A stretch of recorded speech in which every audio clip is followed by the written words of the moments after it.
맑은 밤하늘을 바라보면 수많은 별들이 보입니다. 그러나 우리가 눈으로 볼 수 있는 별은 생각보다 많지 않습니다. 도시의 불빛이 없는 곳에서도 인간의 눈으로 확인할 수 있는 별은 대략 6,000개 정도입니다. 하지만 이 숫자는 우리가 속해 있는 거대한 은하에 비하면 거의 아무것도 아닙니다. 우리가 속해 있는 우리 은하 안에는 약 4천억 개의 별이 존재하는 것으로 추정됩니다. 이 숫자를 조금 현실적으로 상상해 보겠습니다. 만약 우리가 1초에 별 하나씩 샌다고 가정해보면 4천억 개의 별을 모두 세는 데에는 약 1만 2천 년이 걸립니다. 인류 문명이 시작된 이후의 시간을 모두 합쳐도 모자랄 정도의 긴 시간입니다. 그렇다면 이 4천억 개의 별 주변에는 과연 몇 개의 행성이 존재할까요? 과거 천문학자들은 행성이 매우 특별한 존재라고 생각했습니다. 별은 많지만 행성은 드물 것이라고 예상했던 것입니다. 태양계처럼 여러 개의 행성이 별 주변을 돌고 있는 구조는 우주에서 흔하지 않을 것이라고 믿었습니다. 그러나 1992년 폴란드의 천문학자 알렉산더 볼슈찬과 미국의 천문학자 데일 프레일은 지구에서 약 2300광년 떨어진 PSR B1257+12라는 펄서 주변에서 여러 개의 행성을 발견하였는데 이 행성들은 인류가 처음으로 확인한 외계 행성이었습니다. 하지만 이 발견에는 한 가지 특징이 있었습니다. 이 행성들이 돌고 있는 별은 태양과 같은 평범한 별이 아니라 초신성 폭발 이후 남은 펄서, 즉 매우 빠르게 회전하는 중성자 별이었습니다. 펄서는 우주에서 가장 극단적인 천체 가운데 하나입니다. 강력한 방사선을 내뿜고 초당 수십 번씩 회전하며 주변 환경도 매우 거칩니다. 그래서 많은 천문학자들은 이런 환경에서 발견된 행성들이 우리가 알고 있는 일반적인 행성계와는 다른 특별한 경우일 것이라고 생각했습니다. 다시 말해 1992년의 발견은 분명 역사적인 사건이었지만 여전히 많은 사람들은 태양과 같은 별 주변에 행성이 존재할지에 대해서는 확신하지 못하고 있었습니다. 그러나 1995년 이 오래된 생각을 뒤집는 발견이 이루어졌습니다. 스위스의 천문학자 미셸 마이어르와 디디에 켈로즈는 태양으로부터 약 50광년 떨어져 있는 별인 5.1 페가시 주변에서 거대한 행성을 발견했습니다. 이 행성에는 5.1 페가시 B라는 이름이 붙여졌고 인류가 태양과 같은 별 주위를 도는 외계 행성을 처음으로 확인한 사건이었습니다. 이 발견은 천문학계에 큰 충격을 주었는데 그 이유는 이 행성이 기존 이론과 전혀 다른 모습을 하고 있었기 때문입니다. 5.1 페가시 B는 목성과 비슷한 거대한 가스 행성이지만 별에서 매우 가까운 거리를 돌고 있었습니다. 이 행성의 공전 주기는 불과 4일에 불과합니다. 다시 말해 이 행성에서는 4일마다 한 번씩 1년이 지나가는 셈입니다. 당시 천문학자들은 목성과 같은 거대한 행성은 별로부터 멀리 떨어진 궤도에 있어야 한다고 생각하고 있었습니다. 그래서 별 바로 가까운 곳에서 이런 거대한 행성이 발견된 것은 기존 행성 형성 이론을 다시 생각하게 만드는 사건이었습니다. 이 발견은 단순히 행성 하나를 발견한 사건이 아니었고 그것은 우주에 행성이 매우 흔할 수 있다는 가능성을 처음으로 보여준 순간이었습니다.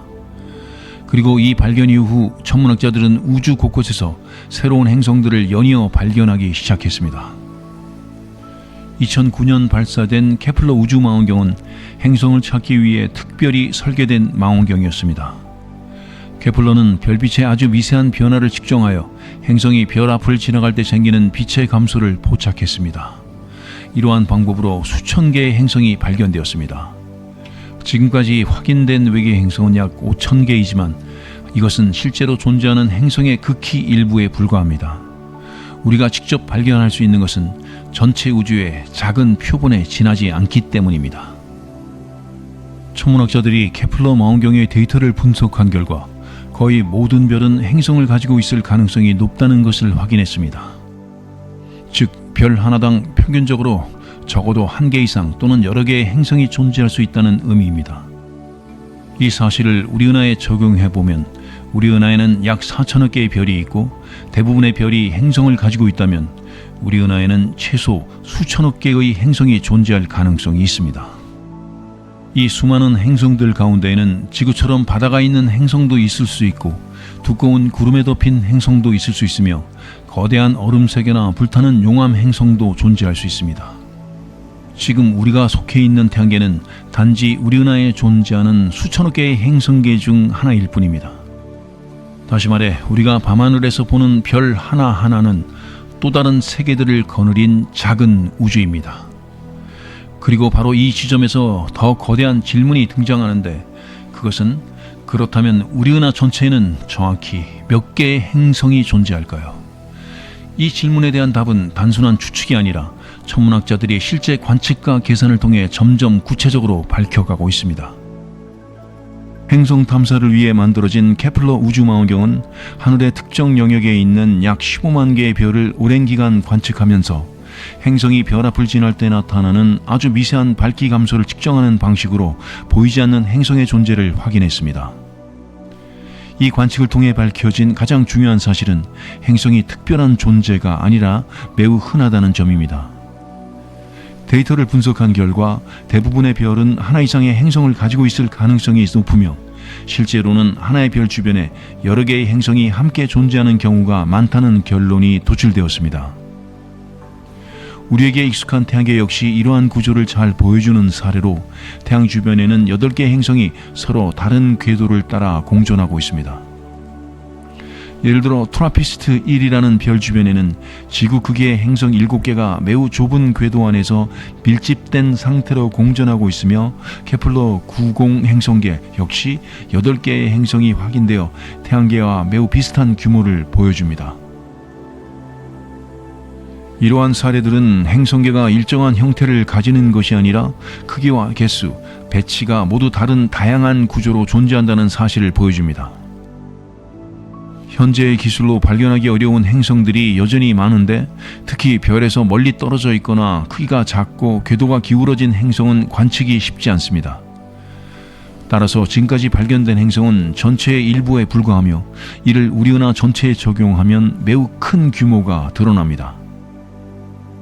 우리 은하에는 약 4천억 개의 별이 존재하므로 최소한 그와 비슷한 수의 행성이 존재하게 되며, 실제로는 하나의 별이 여러 개의 행성을 가지는 경우가 많기 때문에 총 개수는 훨씬 더 많을 가능성이 있습니다. 일부 연구에서는 이 숫자가 1조 개 이상일 수도 있다고 추정합니다. 이처럼 수많은 행성을 하나의 세계로 생각한다면 우리 은하에는 아직 인류가 접근하지 못한 세계가 수천억 개 이상 존재하는 셈입니다.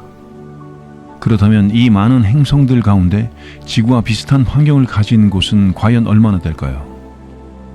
별에 너무 가까운 행성은 표면 온도가 수백 도까지 올라가는 뜨거운 세계가 되며, 반대로 너무 멀리 떨어진 행성은 물이 얼어붙은 상태로 유지되는 차가운 환경이 됩니다. 이 때문에 천문학자들은 행성이 생명체가 살 수 있는 조건을 갖추려면 별과의 거리가 매우 중요하다는 점에 주목했습니다. 별 주변에는 온도가 지나치게 높지도 낮지도 않아서 물이 액체 상태로 존재할 수 있는 영역이 있는데, 이를 골디락스 존이라고 부릅니다. 이 이름은 너무 뜨겁지도 너무 차갑지도 않은 딱 알맞은 상태를 의미하는데, 지구 역시 이 영역 안에 위치해 있기 때문에 바다와 생명체가 유지될 수 있는 환경을 갖추고 있습니다. 케플러 우주망원경의 데이터를 분석한 결과 태양과 비슷한 별 가운데 약 20%는 지구 크기의 행성을 골디락스 존에 가지고 있을 가능성이 있는 것으로 나타났습니다. 우리 은하에 있는 별의 수를 고려하면 이 비율만 적용해도 지구와 비슷한 조건을 가진 행성이 수십억 개 이상 존재할 수 있다는 계산이 나옵니다. 이 결과는 지구가 우주에서 매우 드문 존재라는 기존의 인식을 크게 바꾸었습니다.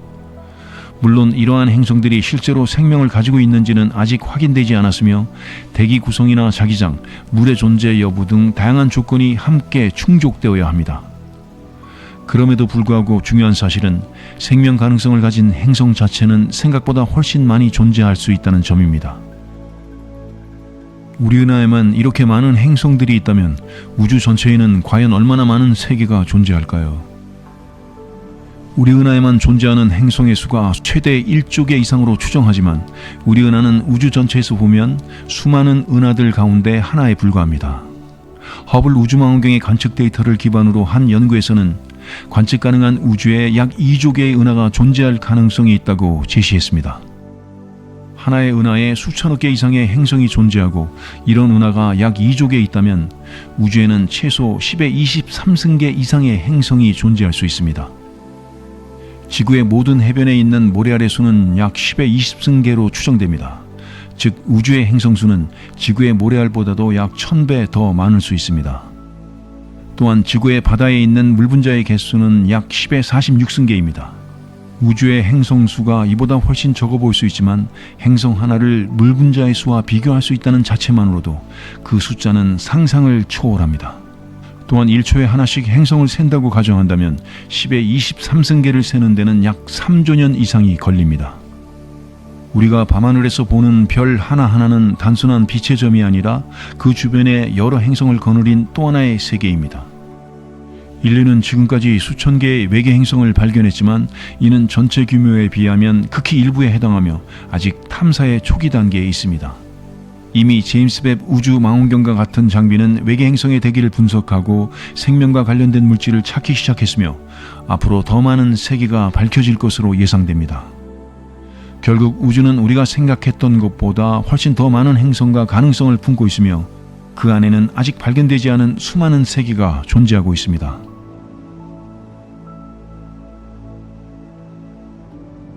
다음은 중력이 2배가 되는 순간 우리 인간은 어떻게 되는지 알아보겠습니다. 지금 우리는 지구의 중력에 완전히 적응된 상태로 살아갑니다. 이 중력은 지구가 우리를 끌어당기는 힘이며 모든 물체의 무게를 결정합니다. 예를 들어 체중이 70kg인 사람은 지구가 당기는 힘에 의해 그 무게를 느끼게 됩니다.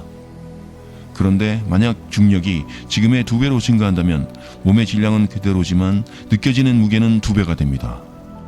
같은 사람이라도 갑자기 140kg에 해당하는 부담을 받게 되는 것입니다. 이 변화는 단순히 무겁게 느껴지는 수준을 넘어서 신체 전체에 직접적인 압박을 가합니다. 가장 먼저 영향을 받는 것은 근육과 관절입니다. 사람은 서 있을 때 다리 근육으로 몸을 지탱하지만 지금보다 2배의 무게를 견뎌야 한다면 이 근육은 훨씬 더 큰 힘을 지속적으로 사용해야 합니다. 짧은 시간이라면 버틸 수 있지만 시간이 지나면서 근육은 빠르게 피로해지고 관절에는 과도한 압력이 집중됩니다. 무릎과 발목은 특히 큰 부담을 받게 되며 오래 서 있거나 걷는 것 자체가 어려워집니다. 결과적으로 평소처럼 움직이는 것조차 쉽지 않은 상태가 됩니다. 이보다 더 중요한 변화는 몸 안에서 발생하는데 특히 혈액순환이 크게 영향을 받습니다. 우리 몸의 혈액은 심장이 펌프 역할을 하며 온몸으로 순환합니다. 이때 심장은 중력의 영향을 받으면서도 혈액을 위쪽으로 특히 뇌까지 끌어올려야 합니다. 중력이 2배가 되면 이 과정이 훨씬 어려워집니다. 혈액은 아래로 더 강하게 끌려가고 심장은 더 큰 힘으로 이를 밀어 올려야 합니다. 이 상황을 이해하기 쉽게 설명하면 지금보다 훨씬 무거운 액체를 끊임없이 위로 끌어올려야 하는 것과 비슷합니다. 심장은 이 부담을 계속 견디기 어려우며 혈압은 상승하고 혈액이 충분히 뇌에 도달하지 못하면 어지러움이나 실신이 발생할 수 있습니다. 즉 단순한 피로가 아니라 생명의 유지와 직접 연결된 문제가 발생합니다. 호흡에도 변화가 나타납니다. 우리는 숨을 쉴 때 가슴과 폐를 확장시켜 공기를 들이마십니다. 이 과정은 근육의 움직임에 의해 이루어지는데 중력이 강해지면 이 움직임 자체가 더 어려워집니다. 가슴을 들어 올리는 것조차 더 큰 힘이 필요해지고 그 결과 호흡은 점점 얕고 힘들어집니다. 이 상태가 지속되면 몸에 공급되는 산소의 양이 줄어들고 전체적인 신체 기능이 떨어지기 시작합니다. 또한 중력은 뼈에 지속적인 압력을 가합니다. 현재의 중력에서는 뼈가 이 압력을 견딜 수 있도록 유지되지만 그 힘이 2배가 되면 뼈는 더 큰 하중을 감당해야 합니다. 특히 척추는 체중을 직접 지탱하는 구조이기 때문에 압력이 누적되면 변형이나 손상이 일어날 가능성이 더욱 높아집니다. 결국 이 모든 변화를 종합하면 하나의 결론에 도달합니다.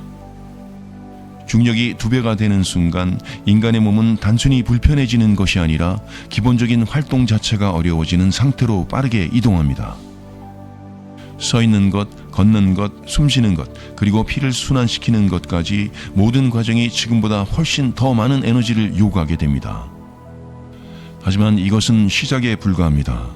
지금까지는 인간의 몸에서 일어나는 변화였지만 중력이 2배가 되면 대기와 바다 그리고 우리가 살아가는 환경 자체가 달라지기 시작합니다. 지구는 단순히 단단한 땅만 있는 곳이 아닙니다. 공기, 바다, 구름, 바람까지 모두 중력의 영향을 받으며 균형을 이루고 있습니다. 이 균형이 무너지면 우리가 알고 있던 환경은 유지되지 않습니다. 먼저 공기부터 살펴보겠습니다. 지구의 대기는 위로 퍼지려는 성질과 아래로 끌리는 중력이 균형을 이루며 유지됩니다. 중력이 강해지면 공기는 더 강하게 아래로 늘리게 되고 그 결과 공기의 분포가 지금보다 훨씬 낮은 곳에 집중됩니다. 이 현상을 쉽게 이해하려면 스폰지를 손으로 눌렀을 때 안에 공기가 아래로 몰리는 모습을 떠올리면 됩니다. 대기도 비슷하게 압축됩니다. 이렇게 되면 지표면 근처의 공기 밀도가 크게 증가하게 되고 공기가 더 촘촘해지고 압력도 높아집니다. 공기가 많아지는 것이 반드시 좋은 것은 아니며 압력이 높아지면 호흡 자체가 부담이 됩니다. 이러한 변화는 바람의 움직임에도 영향을 줍니다. 바람은 공기와 밀도와 온도 차이로 생기는데 공기가 더 무거워지면 이동이 둔해져 결과적으로 바람은 지금보다 약해지고 느려집니다. 그 결과 열이 한 지역에 더 오래 머물러 기온이 고르게 퍼지지 못하고 특정 지역에 집중됩니다. 기후는 더 단순해지는 것이 아니라 오히려 더 불균형해질 가능성이 큽니다. 다음으로 바다를 살펴보겠습니다. 바다는 지구에서 가장 큰 열 저장고로서 태양 에너지를 흡수하고 해류를 통해 이를 이동시키며 기후를 조절합니다. 중력이 강해지면 물이 더 강하게 아래로 눌리면서 바다의 압력은 깊이에 따라 지금보다 더 빠르게 증가합니다. 깊은 바다에서는 이미 높은 압력이 존재하지만 그 압력이 더욱 커지면 생물들이 견딜 수 있는 환경 범위가 줄어듭니다. 또한 물의 움직임도 영향을 받아 온도와 밀도 차이로 흐르던 해류가 중력이 커지면 그 구조 자체가 바뀔 수 있습니다. 결과적으로 지금과 같은 해류 시스템이 유지되지 않을 가능성이 높습니다. 지형도 달라지는데 산은 지각이 밀려 올라가며 형성되지만 중력이 강해지면 높이 솟은 구조일수록 더 큰 하중을 받게 됩니다. 쉽게 말해서 높은 산일수록 더 큰 무게를 스스로 지탱해야 하므로 이 부담이 커지면 산은 점점 낮아지는 방향으로 변화합니다. 장기간이 지나면 지형은 점점 더 평평해지고 지구 전체의 표면 구조 역시 지금과는 다른 형태로 재편되며 이러한 변화는 자연 환경에만 머무르지 않고 인간이 만든 구조물에도 그대로 영향을 미칩니다. 건물과 다리, 도로 등은 현재의 중력을 기준으로 설계되어 있기 때문에 중력이 2배가 되면 모든 구조물은 더 큰 하중을 받게 되고 그 결과 같은 재료로 만든 건물도 균열이 쉽게 생기며 붕괴 위험이 크게 증가하여 지금의 건축 방식을 그대로 유지되기 어렵습니다. 비행 역시 거의 불가능에 가까워지는데 공기 밀도가 높아지면서 일부 양력 증가 효과가 있더라도 중력이 더 강해지기 때문에 이를 이겨내기 어렵고 동시에 상승에 필요한 에너지까지 크게 증가하여 현재와 같은 항공기술은 유지되기 힘들어집니다.